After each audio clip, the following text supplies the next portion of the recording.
നല്ല സിനിമയായിരുന്നു. വീണ്ടും രണ്ടാമത് ഒന്ന് കണ്ടാലും ഒരു കുഴപ്പമില്ല, അത്രയ്ക്ക് നല്ലതാണ്. Hats off Jeethu Joseph. തീർച്ചയായിട്ടും രണ്ടാമത് കണ്ടാലും കുഴപ്പമില്ല, നല്ല മൂവിയാണ്. ഭയങ്കര ഇമോഷണൽ ആയിരുന്നു. ഞാനൊരു അഡ്വക്കേറ്റാണ്, അപ്പം അതിൻ്റെതായ ഒരു കോർട്ട് എക്സ്പീരിയൻസും കൂടെ കാണാൻ വേണ്ടി തന്നെയാണ് ഈ വന്നത്. അപ്പോൾ നല്ലൊരു മൂവിയാണ്, എല്ലാവരും വന്ന് കാണും. അനുശ്വര സൂപ്പറായിട്ട് നല്ല രീതിയിൽ നല്ലൊരു അഭിനയമായിരുന്നു. അയ്യോ കോർട്ട് റൂം അടിപൊളിയായിരുന്നു. ഞാൻ ഓരോ സെക്ഷനൊക്കെ പറഞ്ഞു കൊടുക്കുമായിരുന്നു. Okay, thank you. നല്ല പടം, സൂപ്പർ പടം. ഒന്ന് പറഞ്ഞ ഇത്രയും ജിത്തു ജോസഫിന്റെ ഒരു അപാര സിനിമയായി പോയത്. കണ്ടിട്ട് കണ്ണ് നിറഞ്ഞെന്റെ എന്റെ കണ്ണ് നിറഞ്ഞു പോയി. കിടുക്കം പടം.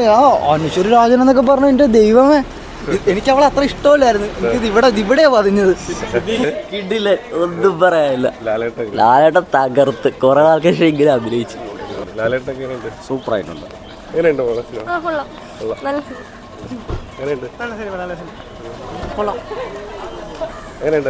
നല്ല പടം, നല്ല മൂവി, നന്നായി ഇഷ്ടപ്പെട്ടു. സൂപ്പർ പടം. ഇഷ്ടപ്പെട്ടോ? സൂപ്പറായിട്ട് ഇഷ്ടപ്പെട്ടു.